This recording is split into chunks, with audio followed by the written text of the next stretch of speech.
Hello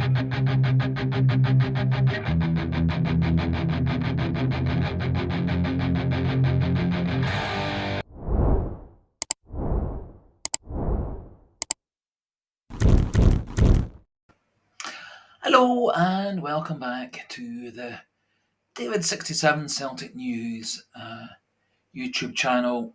Today's video is going to be a very quick roundup of all the bits and bobs of Celtic news, players potentially coming in, players we are said to be looking at, and also a wee bit of news regarding one or two of our ex-players as well. Before we crack on with the video, please do consider clicking that like button. Keep the numbers pushing up towards 700, which would be great for the start of the new season. And also, as always, just feel free to click that like button if you like the video, and feel free to put relevant comments regarding this video or general Celtic issues into the comment section, and then we can have a nice wee chat and debate. Now, some news potentially regarding a few targets that Celtic have earmarked. According to John Kennedy, the negotiations regarding a Joe Hart replacement are carrying on apace, and the expectation is we'll have a new goalkeeper in the next couple of weeks in time for the USA tour towards the end of July. And he also said that there are active ongoing talks regarding bringing Idah to Celtic and bringing Paulo Bernardo to Celtic as well. Haven't seen any updates on the Paulo Bernardo contract negotiations. It would appear when last there were any stories regarding this that Paulo Bernardo was asking for something like 900,000 to £1 million a year, which would put him right in the top wage bracket with the other Celtic players. Callum McGregor is currently top of Celtic's wage earners at £37,000 a week. Cameron Carter-Vickers thought to be on £30,000 a week, and then there are a series of players thought to be around the £20,000 a week level, which is around what Paulo Bernardo appears to be asking for, which was in the region of £18,000 a week. So in essence, he would be positioning himself in the Celtic squad around or just below the levels of Rio Hitati, Matt O'Reilly, Kyogo, etc. Not personally convinced that Paulo Bernardo as a substitute player and occasional starter would merit being paid more than over half of the regular first team squad starters. However, it may be that the rumours from the Portuguese tabloid newspapers are untrue, and it may be there are some other issues slowing things down between Celtic, Benfica and Paulo Bernardo and his agent, and I'll do my best to update those as and when they crop up. The Idah story keeps on cropping up again and again in Scottish and English media and Celtic fan sites and Norwich fan sites. It would appear that Idah is very keen to join Celtic and not to stay at Norwich, but as he has 4 years left on his Norwich contract, in essence he's got to do what he's told, and it does appear like the Norwich new manager is seeing Idah as being one of his top two strikers at the club, and so I would be surprised unless Norwich bring in a couple of new strikers. I'd be surprised if Idah is allowed to leave in this transfer window. It may be if he falls out of favour with the new Norwich manager in the spell from the summer to the winter window. It may be he will become available as a permanent transfer in the winter, but I certainly hope that Celtic do get Idah sooner rather than later, and I do hope that Norwich change their mind and release him to come to Celtic for a reasonable fee.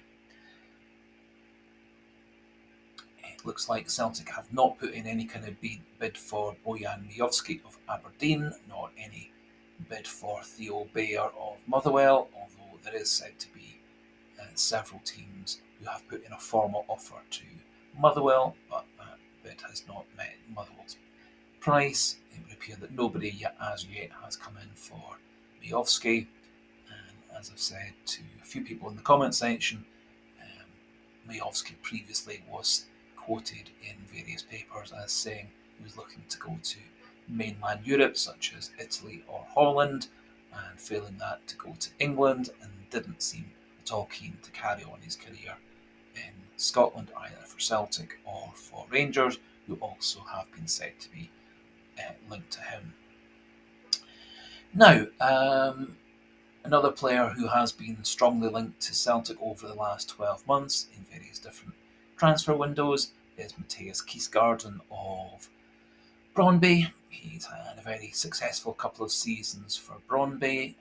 However, they didn't qualify for the Champions League, and Kvistgaarden in the last day or two has come out in the press and saying he's looking to leave Denmark and move abroad and further his career elsewhere. And Celtic certainly have been one of the clubs very much linked to him over the years. I personally feel that Kvistgaarden would do very well at Celtic, both in Scottish football, and I think he also would score goals for us in Europe. However, it does look like Brøndby's asking price is in the region of £8.5 million, €10 million, and that does seem about twice what most sources would value Kvistgaarden at. However, we'll see what we'll see regarding that. Coming back to John Kennedy's comments about signing a new goalkeeper to replace Joe Hart, one of the supposed targets, Etienne Vassen, who was a goalkeeper playing for Valvik in the Dutch league. He left Valvik on a freedom of contract and has now signed for Groningen, a team who are just promoted back into the top division in Holland. And he did say in his interviews upon signing for Groningen that there were several clubs who came in for him, but it would appear that Celtic were not the team who made him an actual offer. A lot of sites are also suggesting that Asmir Begovic, who was a goalkeeper at QPR, who's now been released by QPR, is strongly fancied by Brendan Rodgers to come in to replace Joe Hart. I personally would not be terribly keen on a 37-year-old goalkeeper coming in to replace another 37-year-old goalkeeper, nor am I convinced Begovic is really that top quality of a goalkeeper. If he was, Queen's Park Rangers would be keeping him rather than trading him in for a much younger option. Interestingly, there have been more and more sites suggesting that Celtic signing Angus Gunn from Norwich is a consideration. There are a number of football pundits, football transfer sites, and ex-Celtic players who have been suggesting that Angus Gunn would be a good fit at Celtic. I personally feel that he would do well at Celtic. His Norwich contract has 1 year left to go, and so the Norwich asking price, unlike with Idah, would be much more reasonable, although there are said to be quite a number of other English Championship teams, lower half English Premier League sides, and European teams looking at Angus Gunn. Didn't have a terribly good game for Scotland against Germany at the start of the Euros, but I thought he did actually play well against Switzerland and Hungary, and it is thought that his performances in those two games has triggered off quite a lot of interest from mainland Europe clubs and from several clubs in England, so we'll see where that one goes. Personally, I would like to see Angus Gunn as a potential target for Celtic, as we do really need that top quality goalkeeper. No updates on Dominic Livakovic deal.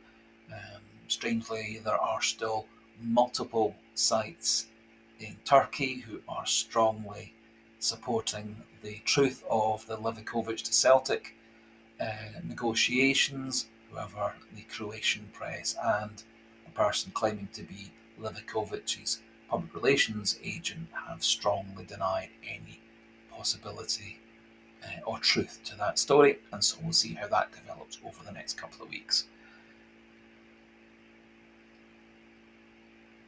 Finally, in terms of updates, our ex-player Jota, who left us to go off to the Saudi League last summer, is thought to be on his way out of his team in Saudi Arabia and coming back to Europe.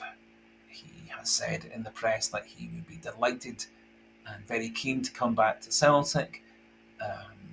As much as I would love Jota to come back to Celtic, I can't see that really turning out. His wage demands, I guess, would be way out of Celtic's league, much the same as when people were talking about Kieran Tierney coming back to Celtic. It may be that Jota and Tierney are so mad keen on Celtic and so mad keen to come back that they might take a massive wage cut down into the levels around or just above Callum McGregor.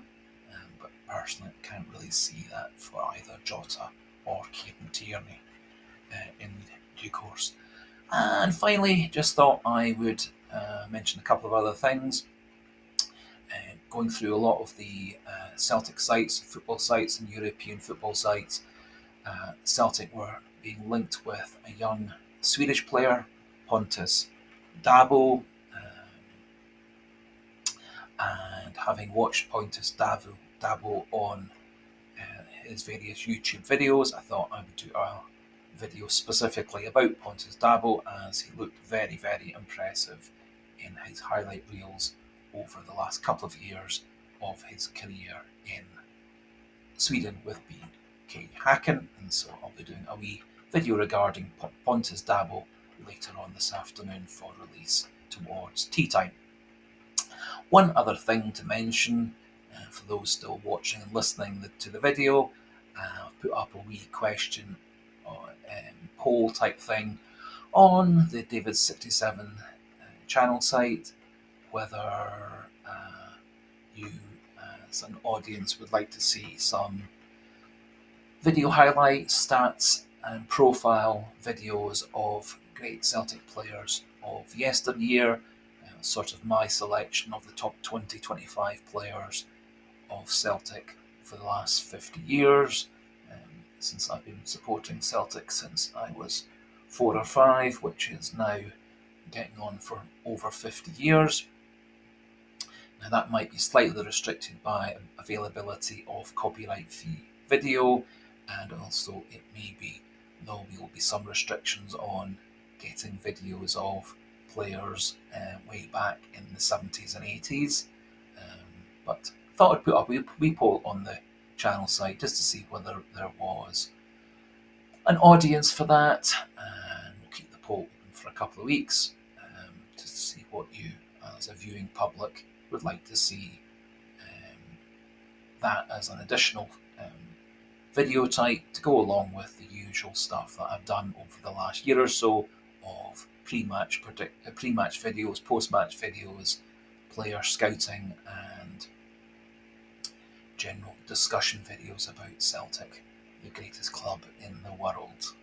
So that brings us to the end of this first video of today, Friday the 28th. As I said, I will be doing an additional video later on today about Pontus Dabo, so please do have a look at that later on today. And I would guess now that we're into Friday afternoon, it's unlikely there will be much in the way of players coming in and out of Celtic, as formal bids and inquiries, etc., are shut down over the weekend for stock market rules, given the fact that Celtic is a quoted company club on the stock market in the UK. So, just a wee reminder as we end to please click that subscribe button, like button, and use it in the comment section as you see appropriate. And so until next week, or at least until the weekend. Goodbye, and hail, hail.